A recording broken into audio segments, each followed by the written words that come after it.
It has been a while since Colorado had a good made-up culture war.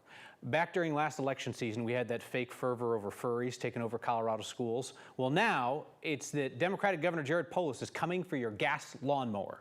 So the backstory on that is that this week the Gov signed an executive order to move state facilities away from using gas-powered yard equipment like leaf blowers on state property.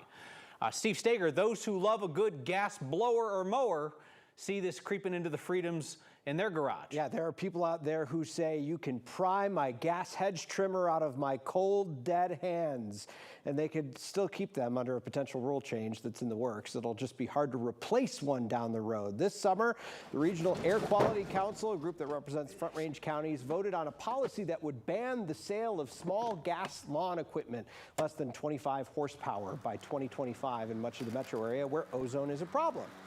Now, that group has no teeth when it comes to actual rulemaking, so the state air quality regulators would have the final say on that later this year.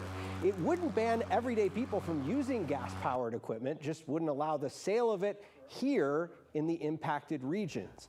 A lot of people are already buying new electric lawn equipment, and I asked the chair of the Regional Air Quality Council, former Democratic State Senator Mike Foote, if mandates are necessary when people can already get incentives.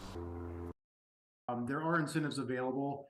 Oftentimes we see that incentives as well as regulation are needed. Both of those are typically needed in order to make sure that there's effective change.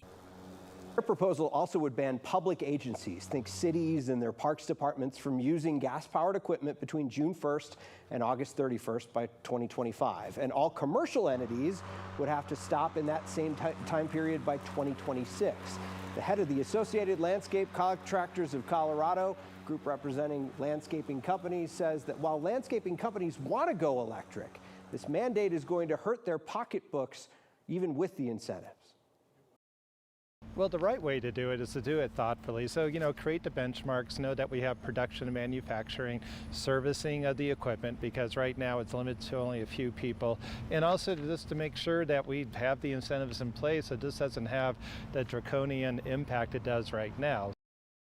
McMahon told me to update an individual landscaping truck costs the company as much as $34,000 when you replace all the blowers, everything on board. He says they'll also have to update other infrastructure like charging capabilities back at home base.